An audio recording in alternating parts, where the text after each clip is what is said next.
अस्सलाम वालेकुम प्यारे दोस्तों, की हाल है? सुनाओ, तबीयत से ठीक है?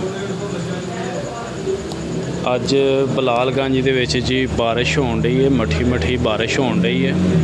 ਕਾਫੀ ਦੇਰ ਤੋਂ ਬਾਰਿਸ਼ ਸ਼ੁਰੂ ਹੈ ਤੇ ਪਾਣੀ ਹੌਲੀ ਹੌਲੀ ਜਿਹੜਾ ਵੇ ਨਾ ਜ਼ਿਆਦਾ ਹੋਣ ਲੱਗ ਪਿਆ ਵੇ, ਉੱਤੇ ਚੜ੍ਹਨ ਲੱਗ ਪਿਆ ਵੇ, ਕਿਉਂਕਿ ਬਾਰਿਸ਼ ਵਾਵਾ ਦੇਰ ਦੀ ਪੈਣ ਡਈ ਹੈ। ਤੇ ਬਾਰਿਸ਼ ਦੇ ਵਿੱਚ ਕੁਝ ਬੱਚੇ ਨਹਾਉਣ ਨੂੰ ਡਏ ਨੇ ਤੇ ਕੁਝ ਲੋਕਾਂ ਦੀਆਂ ਮੋਟਰਸਾਈਕਲਾਂ ਵਿਚਾਰੀਆਂ ਜਿਹੜੀਆਂ ਬੰਦ ਹੋ ਰਹੀਆਂ ਨੇ, ਕਿਉਂਕਿ ਬਾਰਿਸ਼ ਮੁਸਲਸਲ ਇੰਨੀ ਦੇਰ ਤੋਂ ਪੈ ਰਹੀ ਹੈ। ਤੇ ਥੱਲੇ ਵੀ ਸੜਕ 'ਤੇ ਪਾਣੀ ਕਾਫੀ ਹੈਗਾ ਵੇ। ਜਿਹੜਾ ਕੋਈ ਮੋਟਰਸਾਈਕਲ ਵਾਲਾ ਵਿਚਾਰਾ ਆ ਰਿਹਾ ਉਹਦੀ ਮੋਟਰਸਾਈਕਲ ਬੰਦ ਹੋ ਰਹੀ ਹੈ ਤੇ ਬੱਚੇ ਨਹਾਉਣ ਨੂੰ ਡਏ ਨੇ। ਤੇ ਬਕਾਇਆ ਸਾਡੇ ਜਿਹੜਾ ਨਾ ਕੰਮ ਦਾ ਵੀ ਪ੍ਰੋਗਰਾਮ ਅੱਜ ਸਮਝ ਲਓ ਵੜ ਗਿਆ, ਕਿਉਂਕਿ ਇੰਨੀ ਦੇਰ ਤੋਂ ਬਾਰਿਸ਼ ਹੋਣ ਡਈ ਹੈ ਤੇ ਕਿਸੇ ਕਸਟਮਰ ਨੇ ਵੀ ਨਹੀਂ ਆਉਣਾ।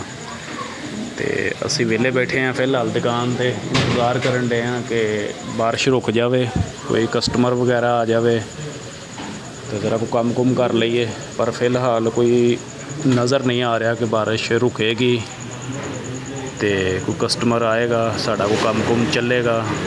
ਅਤੇ ਅੱਜ ਤਰੀਕ ਹੈਗੀ ਜੀ 3/8/2025, 3 ਅਗਸਤ 2025 ਅਤੇ ਬਲਾਲਗੰਜ ਦੇ ਵਿੱਚ ਖੂਬ ਬਾਰਿਸ਼ ਹੋਣ ਡਈ ਜੀ, ਕਈਆਂ ਘੰਟਿਆਂ ਤੋਂ ਬਾਰਿਸ਼ ਹੋਣ ਡਈ ਹੈ।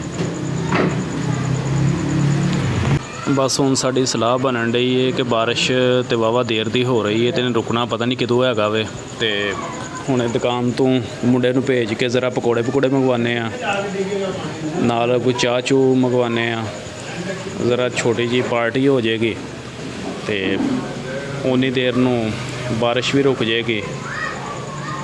ਪਕੌੜੇ ਖਾਂਦਿਆਂ ਤੱਕ, ਚਾਹ ਚੂਹ ਪੀਂਦਿਆਂ ਤੱਕ ਬਾਰਿਸ਼ ਰੁਕ ਜਾਏਗੀ ਅਤੇ ਚਲੋ ਜੀ ਉਸ ਤੋਂ ਬਾਅਦ ਫਿਰ ਆਪਣੇ ਕੰਮ ਨੂੰ ਜ਼ਰਾ ਸ਼ੁਰੂ ਹੋ ਜਾਵਾਂਗੇ। ਕਸਟਮਰ ਵਗੈਰਾ ਆਉਣਗੇ, ਉਹਨਾਂ ਨੂੰ ਸਮਾਨ ਦਿਆਂਗੇ।